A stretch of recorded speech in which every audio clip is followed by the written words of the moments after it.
ఆ పండుగలో మహాదినమైన అంత్యదినమున యేసు నిలిచి, ఎవడైనను దప్పిగొనిన ఎడల నా యొద్దకు వచ్చి దప్పి తీర్చుకొనవలెను. ఎంతమంది బహుగా ఆశీర్వదించబడాలని ఉందండి. చాలా ఆశీర్వదించబడాలి, నేను చాలా గొప్పగా ఆశీర్వదించబడాలి. మరి ఇక్కడ మనం చూస్తా ఉన్నాం ఏంటి, ఎవడైనను దప్పిగొనిన ఎడల నా యొద్దకు వచ్చి ఏం చేయాలంట, దప్పి తీర్చుకొనవలెను. దప్పిక, ఇందాకనేమో మత్తులై ఉండుట అనే విషయాన్ని కనుక మనము ఆలోచన చేసినప్పుడు, మరి ఆ మత్తు దేనికి సంబంధించిందంటే అనేక విధాలుగా ఉన్నది. మరి ఇక్కడ చూస్తే ఈ దప్పిక, మనము మన జీవితంలో ఆశ కలిగి ఉండాలంట. దప్పిక అంటే ఏంటి? నీళ్ళ కోసం కదా, ఆ నీళ్లు తాగాలి, నాకు ఆ నీరు కావాలి, దప్పిక తీర్చుకోవాలి. అట్లాగే నేను ఆశీర్వదించబడాలి, తప్పక అభిలాషించాలి. అంటే తప్పకుండా మనము ఆశ కలిగి ఉండాలి, దీన్ని నేను సంపాదించాలి. అదేంటి? దానిపైన నీకున్నటువంటి ఆశ. అంటే ఆశ ఎలా ఉండాలంటే, ఇక్కడ దప్పిక అని మరి ఇక్కడ వర్ణిస్తూ ఉన్నాడు. మరి దప్పిక అనే మాటను దేనికి తీసుకుంటాం మనము? అమ్మా, నీళ్ళ గురించి కదా. నీళ్ళు తాగితే మనకు ఆ దప్పిక తీరుతుంది. మరి ఇక్కడ యేసుక్రీస్తు మాట్లాడేది దేని గురించి? ఎవడైనను దప్పికున్న ఎడల నా యొద్దకు వచ్చి దప్పి తీర్చుకొనవలెను అన్నాడు. అంటే ఈరోజు నీవు ఏదైనా ఒక విషయం, అంటే నీవు ఆశీర్వదించబడాలి, నీ జీవితంలో సక్సెస్ కావాలి, స్వస్థత కావాలి, దానిపైన నీకు ఏముంది, అది నీకు కావాలి, అది దేవునికి తెలుసు. నువ్వు ఎవరిని అడగాలంట? యేసయ్య దగ్గరికి రావాలంట. హల్లెలూయా. యేసుని అడగాలంట. నువ్వు ఎవరిని అడగాలి? నా యొద్దకు వచ్చి దప్పి తీర్చుకొనవలెను, నేనే హల్లెలూయా నీకు ఇచ్చువాడను. మనం ఎక్కడికి వెళ్తాం? మనం ఎక్కడెక్కడో తిరుగుతూ ఉంటాం.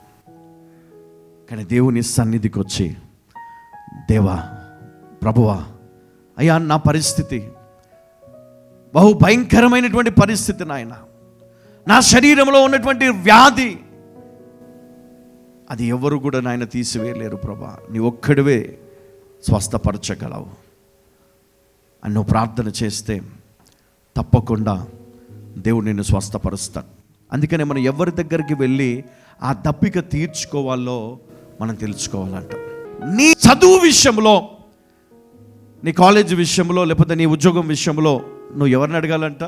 అయ్యా, నాకు ఏం కావాలా? జ్ఞానము కావాలా. ఏం కావాలా నీకు? జ్ఞానము కావాలా. చూడండి, సొలొమోను ఏం అడిగాడంట? జ్ఞానము అడిగాడు. ఆయన దేవుడు ఇచ్చాడా? ఇచ్చాడు. మరి ఈరోజు నువ్వు ప్రార్థన చేసి అడిగితే దేవుడు ఇవ్వడు అని నువ్వు అనుకుంటా, కానీ దేవుడు ఇస్తాడంట. ఒక వ్యక్తి ఉన్నాడు, ఆయన పేరు ఇమ్మాన్యుయల్. ఆయన చాలా కాలంగా మరి దేవుణ్ణి ప్రార్థించేవాడు, ఆరాధించేవాడు. మరి ఆయన సంఘములో, ఆయన క్వార్ టీంలో గిటార్ ప్లే చేస్తూ దేవుని ఆరాధించేవాడంట. అయితే ఆయన జీవితంలో చాలా ఆశలు ఉన్నాయి. ఒకరోజు ఒక నోట్బుక్ తీసుకున్నాడంట. నోట్బుక్ తీసుకొని అందులో ఒక 12 పాయింట్స్ రాసుకున్నాడు. ఆయన 12 పాయింట్స్ రాసుకున్నాడు. ఫస్ట్, ఆయన చదువులో సక్సెస్ అవ్వాలి, కాలేజీలోనే టాపర్గా రావాలి. రెండవది, ఒక కంపెనీ పేరు రాసుకున్నాడు అక్కడ, ఈ కంపెనీలో ఈ జాబ్ నాకు రావాలి. రెండోది. మూడోది, నాకు ఈ గుణాలు ఉన్నటువంటి ఒక స్త్రీ నాకు భార్యగా రావాలి. ఏం గుణాలు? మంచి గుణాలు, ఆత్మ వరాలు కలిగినటువంటి స్త్రీ, దేవుని యందు భయము భక్తి కలిగినటువంటి స్త్రీ నాకు భార్యగా రావాలి అని రాసుకున్నాడంట. మరి ఆ విధంగా ఆయన ఆ 12 కూడా ఆయన రాసుకున్నాడు. మరి ఇల్లు కావాలో, కారు కావాలో, మరి ఇంకా మినిస్ట్రీ కావాలో, ఇంకేం కావాలో అన్నీ కూడా రాసుకున్నాడు 12. ఈయన ప్రతిరోజు, ఎప్పుడండి చెప్పాలా, ఎవ్రీడే 12 సార్లు ప్రార్థన చేసేవాడట. ఎన్నిసార్లు? 12 పాయింట్స్ రాసుకున్నాడు. ఎవ్రీ డే 12 times ఆయన ప్రార్థన చేసేవాడంట. మన సంవత్సరానికి కలిపి ఒకసారి ప్రార్థన చేస్తాం గుడ్ ఫ్రైడే రోజు కన్నీళ్లు విడుస్తూ కదా. ఎందుకంటే అక్కడ సన్నివేశాలు లేకపోతే ఆ వాక్యాన్ని బట్టి మనకి కళ్ళలో నీళ్ళు వస్తూ ఉంటాయి. బాధ అనిపిస్తుంది, దేవా నన్ను కూడా క్షమించవా అని చెప్పి. మరి 12 సార్లు రోజుకి ప్రార్థన చేసేవాడు. ఊహించండి ఎంతసేపు ప్రార్థన చేసేవాడు, ఎంతసేపు ప్రార్థన చేసేవాడు. ఒక్కొక్క పాయింట్ పైన 12 నిమిషాలు కేటాయించేవాడంట. 12 12 12 12 12 మొత్తం. ఇప్పుడు 12 into 12 ఎంత అయింది అమ్మా? గట్టిగా ఎన్ని గంటలు ప్రార్థన చేస్తున్నాడు రోజుకి? 12 నిమిషాలు ఇంటూ 12 సార్లు. రోజుకి ఇంత సమయం ఆయన పెడతా ఉన్నాడు కదా. అక్కడ ఏం జరిగింది తెలుసా? 12 నెలలు పూర్తయ్యేసరికి, ఎన్ని నెలలు? ఆయన అన్ని 12 12 12 12. ఆయన బైక్ పైన 12, కారు పైన 12. అంటే ఆయన అట్లా పెట్టుకున్నాడు 12 నెలలు. 12 పాయింట్స్ దేవుడు ఆ 12 పూర్తి చేశాడంటే గట్టిగా చవలు కొడదామా? ఇమాన్యుయల్. మరి ఆయన జీవితంలో ఆ 12 ఆయన పొందుకున్నాడు. ఆ పాయింట్ సక్సెస్ అయ్యాడు. ఆయన ఒక బుక్ రాశాడు. ఏమని అంటే, నేను ఎవరిని ఈ లోకంలో?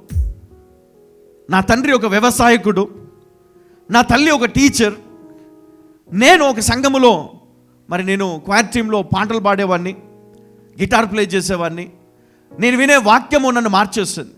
ఒక దినం నా దైవజనుడు చెప్పే వాక్యము నా హృదయాన్ని గట్టిగా తాకింది. నేను ఆ రోజు నిర్ణయించుకున్నాను, నేను మరి నాకు కావాల్సినవన్నీ కూడా ఒక బుక్లో రాసుకొని ఎవ్రీడే నేను ప్రార్థన చేయాలని దేవుడు ప్రేరేపించాడంట. ప్రతిరోజు నువ్వు ప్రార్థన చేయి, ప్రతిరోజు ప్రార్థన. ఎవ్రీ డే అలసిపోలేదు. ఎన్ని పనులున్నా ఆ సమయం మట్టుకు ఆయన కేటాయించుకొని రోజులో మరి ఉదయకాలమున ఉదయకాలమున లేచి ప్రార్థన చేసుకునేవాడంట. తర్వాత మరి ఆయన వెళ్ళిపోయేవాడు కాలేజీకి. మరి ఆ విధంగా ఆయన జీవితంలో మరి ఆ 12 కూడా మరి పొందుకోవడం జరిగింది. నేను చెప్తున్నాను ఎందుకు ఆ 12 అంటున్నానంటే, మరి పాస్ అయ్యాడు ఆయన అదే సంవత్సరంలో. మరి అదే సంవత్సరంలో ఉద్యోగం వచ్చింది. మరి అదే సంవత్సరంలో అంటే ఆ 12 months అయిపోయిన తర్వాత మరి ఆయన లైఫ్లో ఇవన్నీ కూడా ఆయన అచీవ్ చేయగలిగాడు because of prayer power. Hallelujah కదా. ఈ ప్రార్థనకు ఉన్నటువంటి శక్తి అతని జీవితాన్ని మార్చేసింది. కానీ ఈరోజు మనము సమయం లేదు, బికాజ్ వీఆర్ బిజీ కదా. ఎంత బిజీ అంటే, మన మోడీ గారు ప్రైమ్ మినిస్టర్ కంటే బిజీ కదా, మన రేవంత్ రెడ్డి గారు సీఎం కంటే బిజీ. నిజమేనా? ఎవ్వరు లేనంత బిజీ. ఫోన్ బిజీ కదా, అన్నీ బిజీ. ఇంట్లో వాళ్ళ అమ్మని అడిగితే, లేడు బాబు ఏదో బిజీగా పని మీద వెళ్ళాడు. అక్కడ ఏముండదు పని. ఆ హోటల్లో పోయి కూర్చొని ఛాయ్ తాగి కదా, 2 ఉస్మానియా బిస్కెట్లు తిని, అరే నీ దగ్గర 10 రూపాయలు ఉన్నాయా, నీ దగ్గర 10 రూపాయలు ఉన్నాయా, కట్టేసేయి. ఇది పరిస్థితి. నేనేమంటానంటే, ఆ బ్రతుకు మనకొద్దు కదా. మీ తల్లిదండ్రులు ఆల్రెడీ అలాంటి జీవితాన్ని జీవించి వచ్చారు, సత్యాన్ని తెలుసుకున్నారు. మీరు మీ జీవితాన్ని మార్చుకొని మీరు దేవుని వైపు తిరిగి టైంపాస్ అనే విషయాన్ని పక్కన పెట్టి మత్తు అనేది వదిలి దప్పిక కలిగి దేవుని దగ్గరికి వెళ్ళి ఆ దప్పిక తీర్చుకోండి. దేవుడు మిమ్మల్ని గొప్పగా ఆశీర్వదిస్తాడు. బహుబలమైనటువంటి ఆ యొక్క పర్వతము వలె దేవుడు నిన్ను నిలబెడతాడు. ఎవడు నిన్ను పడేయలేడు, ఎవడు నిన్ను తాకలేడు. నీ గురించి మాట్లాడుకోవడం తప్ప నిన్ను తాకే పరిస్థితి ఎవరికి రాదు. అంత గొప్పగా దేవుడు నిన్ను నిలబెడతాడు. ఈరోజు నీ పరిస్థితి చాలా బలహీనమై ఉండొచ్చు, నీ తోటి వారిని నిన్ను హేళన చేస్తుండొచ్చు. అయితే ఒక దినమున దేవుడు నిన్ను నిలబెడతాడు బహుబలమైనటువంటి స్థితిలో. ఎందుకంటే దేవుడు గొప్పవాడు కనుక, దేవుడు ఉన్నతమైన స్థితిని కలిగి ఉన్నాడు కనుక తన బిడ్డలు కూడా ఆ ఉన్నతమైన స్థితిని క్యారీ చేయాలని దేవుడు కోరుకుంటున్నాడు. నీ విశ్వాసము ఈరోజు గొప్పదైతే దేవుడు నిన్ను పిలుస్తున్నాడు. దేవుడు నీ కోసం మార్గం సిద్ధపరుస్తా ఉన్నాడు. ఆ దేవుడు నీ కోసము ఆలోచన చేశాడు, నీకు మార్గము సిద్ధపరచాడు. హల్లెలూయా.